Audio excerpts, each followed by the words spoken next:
आज का जो टॉपिक है वो है अज्ञात विलेय पदार्थ का आणविक द्रव्यमान ज्ञात करने की विधि। देखिए ऐसा है कि इसके पहले वाले वीडियो में आपने राउल्ट का नियम पढ़ा जिसमें से अवाष्पशील विलेय और वाष्पशील विलायक था।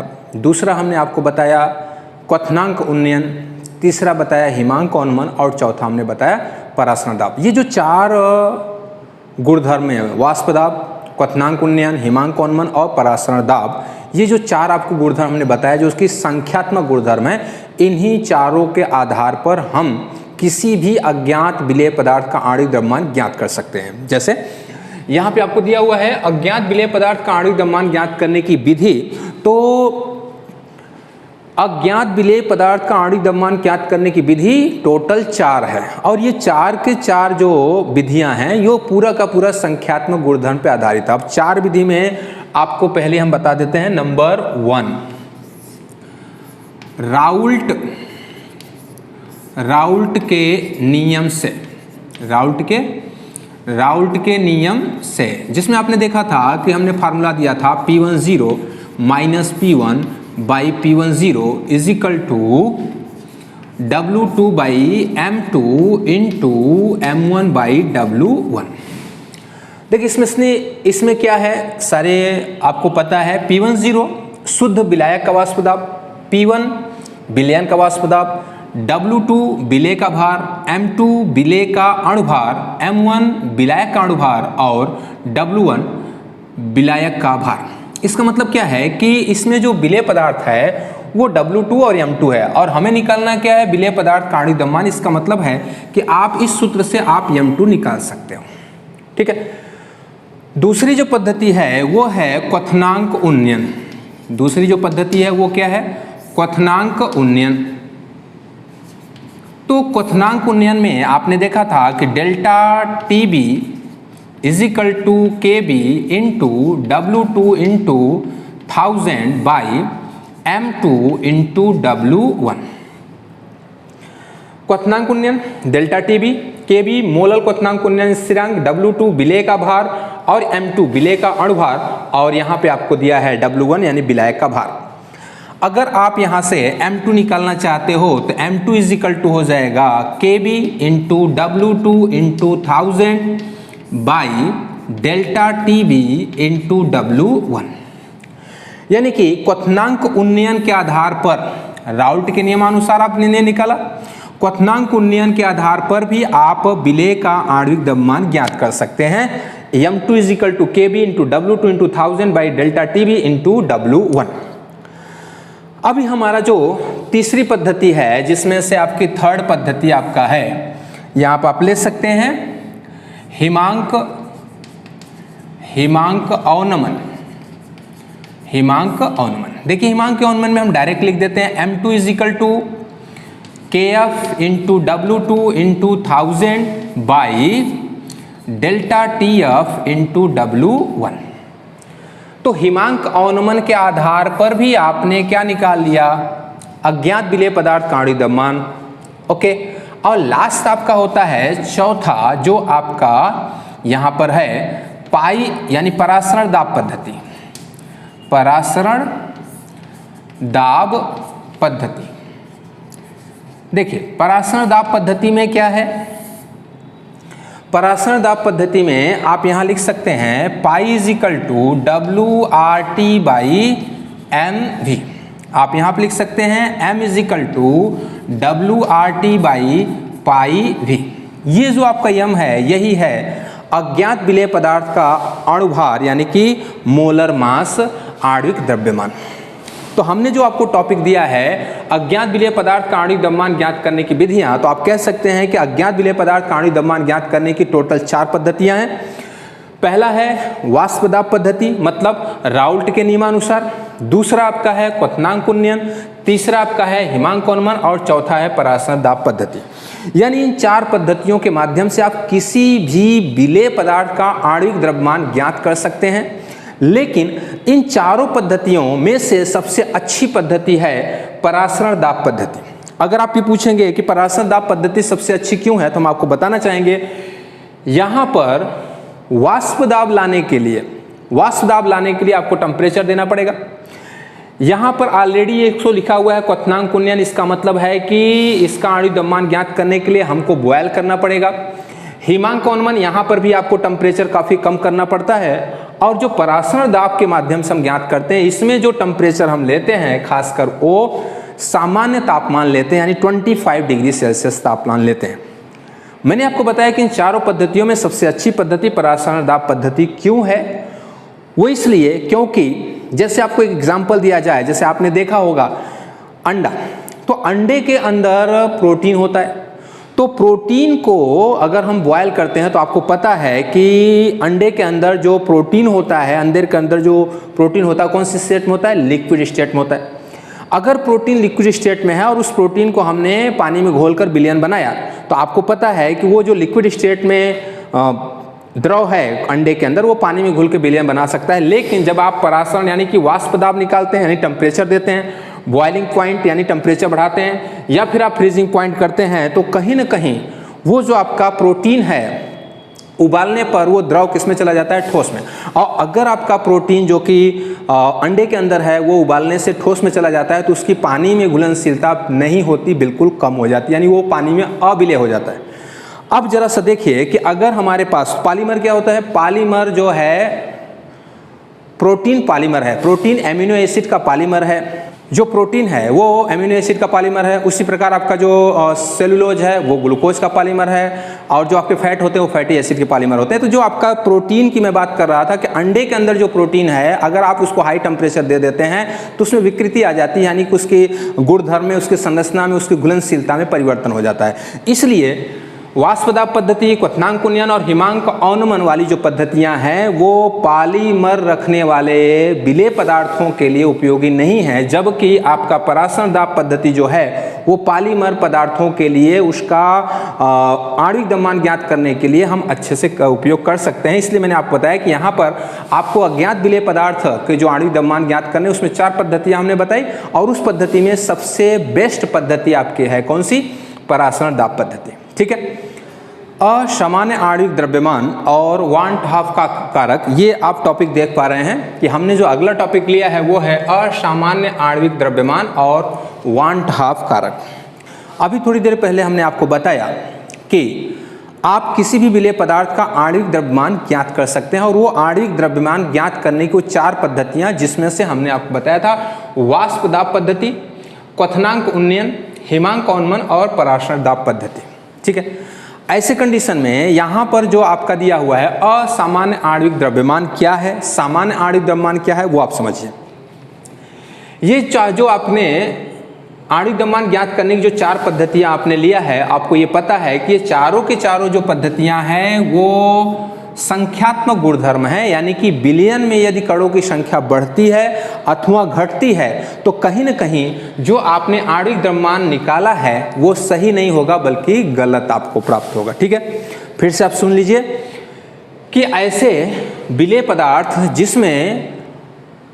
पदार्थ जो विलायक में घुल करके उनके कणों में वृद्धि हो जाए अथवा उनके कणों में कमी हो जाए, तो अणु संख्य गुणधर्म के आधार पे जो हमने आणविक द्रव्यमान ज्ञात किया है वो सही नहीं होगा, वो सामान्य नहीं होगा, बल्कि वो असामान्य होगा, यानी वो जो आणविक द्रव्यमान है वो सही नहीं होगा। और जो आपका सही आणविक द्रव्यमान नहीं है उसी को हम कह देते हैं असामान्य आणविक द्रव्यमान। जैसे जितने भी आयनिक यौगिक होते हैं, जैसे मान लीजिए कि हम यहाँ पे ले लेते हैं NaCl। आपको पता है कि NaCl जब पानी में घुलता है तो ये बनाता है Na+ Cl-। मतलब घुलने से पहले इसमें कणों की संख्या थी 6.022 × 10⁻23, लेकिन घुलने के बाद इसमें कणों की संख्या हो जाती है 6.022 × 10⁻23 + 6.022 × 10⁻23। मतलब सोडियम क्लोराइड का अगर आप ऐसे आयनिक यौगिक, आपको पता है कि जितने भी आयनिक यौगिक होते हैं सबको अगर हम पानी में घोलें, विलायक में घोलें, तो उसमें वियोजन होता है। अगर वियोजन होता है तो कहीं ना कहीं उसके कणों की संख्या में वृद्धि होती है। कणों की संख्या में अगर वृद्धि हो रही है तो ये जो संख्यात्मक गुणधर्म के आधार पर आपने आणविक द्रव्यमान निकाला है वो सही प्राप्त नहीं होगा, और जो सही आणविक द्रव्यमान नहीं होता उसी को हम कह देते हैं असामान्य आणविक द्रव्यमान। तो आप कृपया अच्छे ढंग से आप समझ जाइए कि जितने भी आयनिक यौगिक होते हैं वो पानी में घुल करके एक से अधिक कणों की संख्या देते हैं, यानी एक से अधिक आयन देते हैं, जिसमें आप देख पा रहे हैं कि जो सोडियम क्लोराइड है वो टूटने के पश्चात कितने कर दिया, 2 कर दिया। इसी प्रकार अगर हम मान लें यहाँ पर मैग्नीशियम क्लोराइड MgCl2 है, तो इसको अगर हम तोड़ते हैं तो यहाँ हो जाता है आपका Mg++ 2Cl-, यानी पहले कणों की संख्या थी 1, फिर बाद में घुलने के बाद कणों की संख्या कितनी हो गई, 3 हो गई। अगर आप इसको एक मोल लेके चलते हैं तो कणों की संख्या है 6.022 × 10⁻23, लेकिन घुलने के बाद जो कणों की संख्या होती है वो 3 × 6.022 × 10⁻23 हो जाएगा।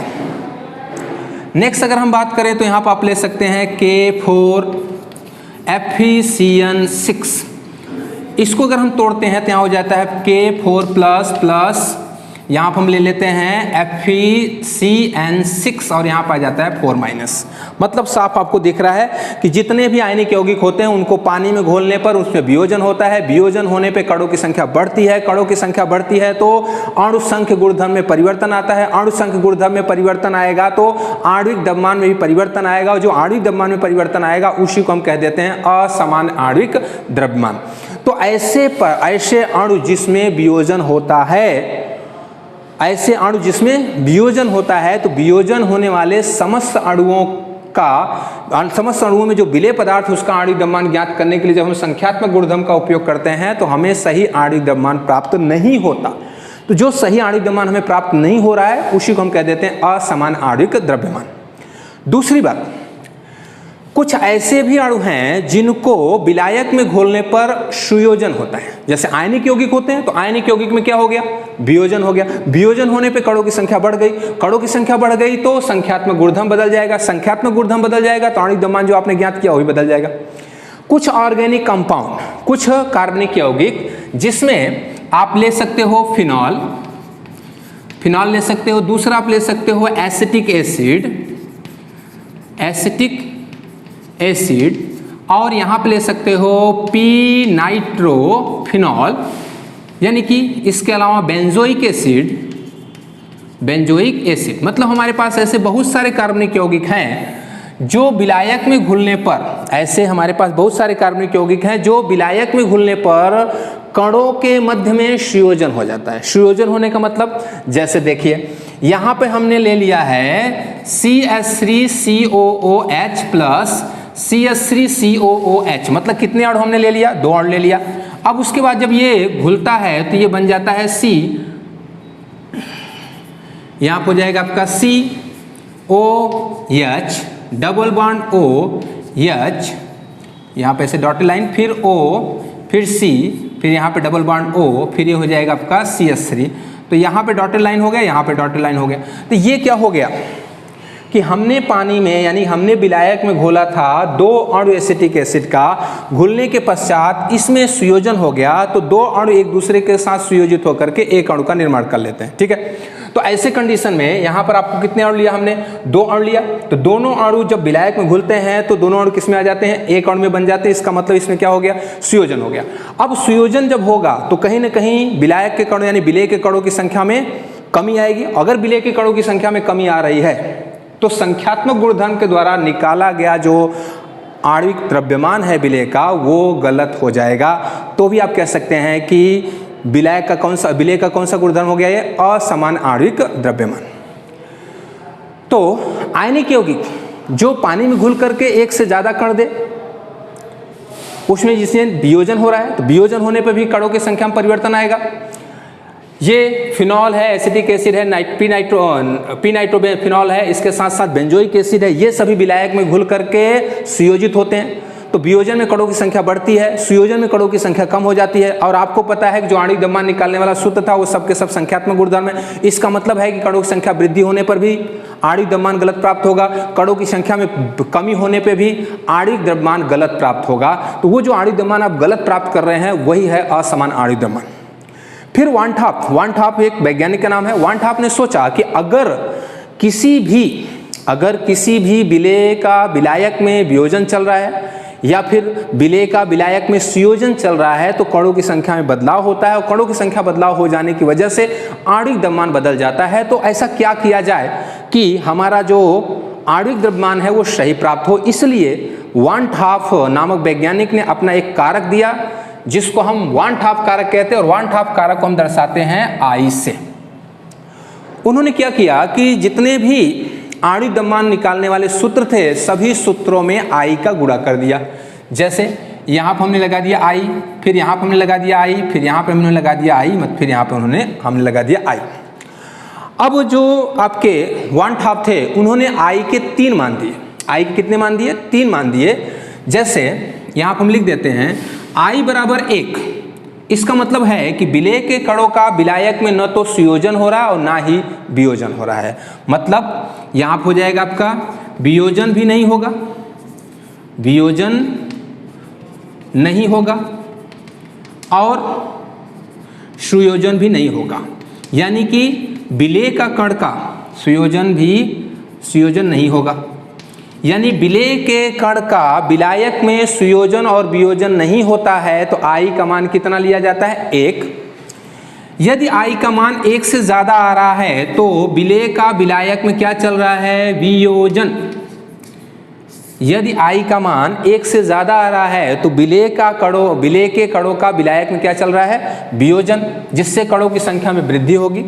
और आई लेस देन 1 तो क्या चल रहा है? संयोजन, जिसमें से कणों की संख्या में कमी आएगी। कणों की संख्या में कमी आएगी, संख्यात्मक गुणधर्म भी बदलेगा और आपका जो आणविक द्रव्यमान है वो सही प्राप्त नहीं होगा। इसलिए आप ध्यान रखिएगा वन हाफ फैक्टर आई के 3 मान हो सकते हैं। पहला आई बराबर 1, इसका मतलब है कि विलेय का विलयन में न तो संयोजन हो रहा और ना ही वियोजन हो रहा है, तो आपने जो आणविक द्रव्यमान निकाला है वो सही होगा, समान आणविक द्रव्यमान होगा।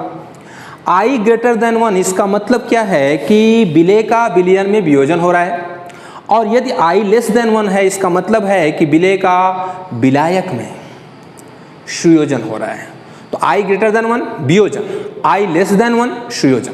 तो उन्होंने आई निकालने का सूत्र उन्होंने बताया कि हम कैसे आई का मान निकाल लें, और यदि हमने आई का मान निकाल लिया तो जो आणविक द्रव्यमान हमने ज्ञात किया है उसमें आई के मान का गुणा करके हम सही आणविक द्रव्यमान निकाल सकते हैं। तो जो सही आणविक द्रव्यमान होता है उसी को हम सामान्य आणविक द्रव्यमान कहते हैं। आइए अब हम आई को निकालने का हम यहाँ पे सूत्र देखेंगे। तो आई को हम कैसे निकालें? तो सबसे पहले यहाँ पर हम लिख देते हैं आई बराबर सामान्य आणविक द्रव्यमान बटे असामान्य आणविक द्रव्यमान, असामान्य आणविक द्रव्यमान।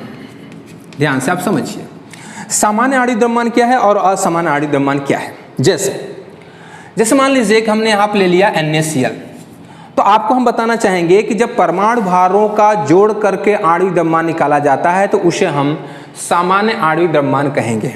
यानी कि परमाणु भारों को जोड़कर जब हम आणविक भार निकालते हैं तो उसे हम सामान्य आणविक द्रव्यमान कहते हैं। और जब इन सूत्रों का उपयोग करके जब हम आणविक द्रव्यमान निकालते हैं तो कौन सा आणविक द्रव्यमान होता है?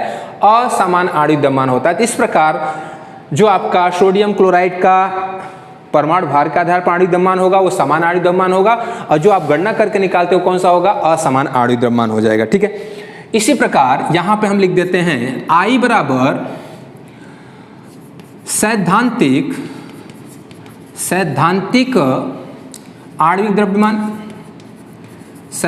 आणविक द्रव्यमान बटे प्रायोगिक आणविक द्रव्यमान, प्रायोगिक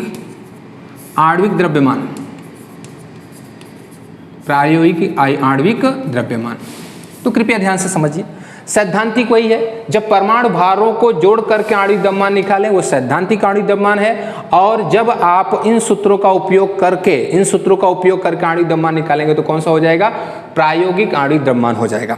इसके साथ साथ एक और फार्मूला हम आपको दे देते हैं आई निकालने का। अब जैसे मान लीजिए यहाँ हो गया आपका आई बराबर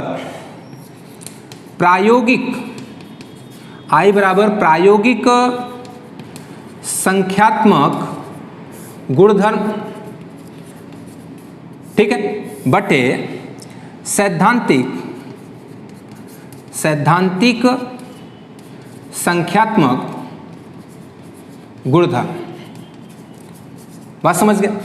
यानी कि अब जो आई है, अगर आप मान लीजिए कि आणविक द्रव्यमान आप निकालना चाहते हैं तो आणविक द्रव्यमान निकालने के लिए आपको क्या करना है, परमाणु भार को जोड़ करके अगर आणविक द्रव्यमान निकालते हैं तो समान आणविक द्रव्यमान अथवा सैद्धांतिक आणविक द्रव्यमान होगा, और जब आप सूत्र का उपयोग करके आणविक द्रव्यमान निकालते हैं तो वही हो जाता है असमान आणविक द्रव्यमान अथवा प्रायोगिक आणविक द्रव्यमान। अगला आपका है संख्यात्मक गुणधर्म। मान लीजिए आपके क्वेश्चन में पहले से ही क्वथनांक उन्नयन, हिमांक उन्मूलन, वाष्प दाब में कमी या परासरण दाब इत्यादि दिया हुआ हो, तो जो संख्यात्मक गुणधर्म आपके क्वेश्चन में दिया हुआ है उसको हम प्रायोगिक संख्यात्मक गुणधर्म के अनुसार लेंगे, और इन सूत्रों का उपयोग करके जब हम संख्यात्मक गुणधर्म प्राप्त करते हैं तो उसे हम सैद्धांतिक संख्यात्मक गुणधर्म में लेंगे। ठीक है, यानी कि जो संख्यात्मक गुणधर्म आपके क्वेश्चन में पहले से ही दिया हुआ हो उसे आप प्रायोगिक संख्यात्मक गुणधर्म लेंगे, और जब आप सूत्रों की मदद से संख्यात्मक गुणधर्म निकालेंगे तो किसमें लेंगे आप, सैद्धांतिक संख्यात्मक गुणधर्म में आप लेंगे। इस प्रकार इसको डिवाइड करके आप आई का मान निकाल लेंगे, और जो आपने आणविक द्रव्यमान इन सूत्रों से निकाला है उसमें आई का गुणा कर दीजिए, आपको सही आणविक द्रव्यमान प्राप्त हो जाएगा। ओके, अब हमारे पास दो छोटे टॉपिक हैं, जिसमें से एक आपका है वियोजन अंश और दूसरा है सुयोजन अंश। बिल्कुल आसान टॉपिक है, थोड़ा सा उसका सूत्र आपको लेना है। आइए देखते हैं वियोजन अंश किससे कहते हैं, यानी कि विलयन में रहे हुए विलेय की कितनी मात्रा वियोजित होती है उसको हम वियोजन अंश कहते हैं। विलयन में रहे हुए विलेय की कितनी मात्रा वियोजित होती है, कितनी मात्रा टूटती है, उस मात्रा को हम वियोजन अंश कहते हैं। वियोजन अंश को हम दर्शाते हैं, यानी यहाँ पर ले लेते हैं वियोजन अंश, तो वियोजन अंश को हम दर्शाते हैं अल्फा से। तो मैंने आपको बताया कि विलयन में रहे विलेय की कितनी मात्रा टूट चुकी है, यानी विलयन में रहे विलेय की कितनी मात्रा वियोजित हो गई है उसकी मात्रा को हम वियोजन अंश कहते हैं, और वियोजन अंश को हम किससे दर्शाते हैं, अल्फा से। तो अल्फा बराबर होता है I-1/n-1, ये अल्फा हो गया। एक आपका होता है सुयोजन अंश, उसकी भी परिभाषा बिल्कुल आसान है। सुयोजन अंश को हम दर्शाते हैं यक्ष से। विलयन में रहे विलेय की कितनी मात्रा एक दूसरे के साथ सुयोजित होकर के, यानी कि जुड़ करके, विलयन में रहे विलेय की कितनी मात्रा एक दूसरे के साथ सुयोजित हुए हैं उनकी मात्रा को हम सुयोजन अंश कहते हैं। सुयोजन अंश को हम दर्शाते हैं x से। तो x बराबर हो जाएगा 1 - I और उसके बाद में n/n-1। ठीक है, तो वियोजन अंश और सुयोजन अंश, तो ये वियोजन अंश का फार्मूला हो गया, और ये हो गया आपका सुयोजन अंश का फार्मूला, जहाँ पे आपको पता है I 1 तो 1 है ही, I तो आपको निकाल सकते हैं, और n मतलब जैसे मान लीजिए कि ये हो गया आपका सोडियम क्लोराइड, ये आपका ब्रेक हुआ तो हो गया Na++Cl-, यानी n बराबर यहाँ पे कितना हो गया 2। अगर यहाँ पे आप ले लेते हैं MgCl2, इसको आप ब्रेक करते हैं तो ये हो जाएगा आपका Mg+++2Cl-, तो 2 ये हुआ 1 ये हुआ, यानी n बराबर कितना हुआ 3। मतलब वो कितने कणों में वियोजित हो रहा है अथवा कितने कणों में संयोजित हो रहा है। 2 कण 1 बना रहा है, इसका मतलब सुयोजन अंश 2 हो जाएगा, और 1 कण 2 बना रहा है, इसका मतलब वियोजन अंश कितना हो जाएगा 2 हो जाएगा। तो इस प्रकार आपको n आप निकाल सकते हैं। I निकालने का सूत्र हमने आपको दे दिया, आप n निकाल सकते हैं, और I और n का मान इस वैल्यू में आप रखेंगे तो आपको वियोजन अंश और सुयोजन अंश प्राप्त हो जाएगा। ठीक है, ये विलयन का जो NCERT डिपेंडेंट जो सिलेबस था वो आज कंप्लीट हो चुका है। नेक्स्ट वीडियो में हम फिर मिलेंगे न्यूमेरिकल के साथ, तब तक के लिए बाय, ओके, थैंक यू।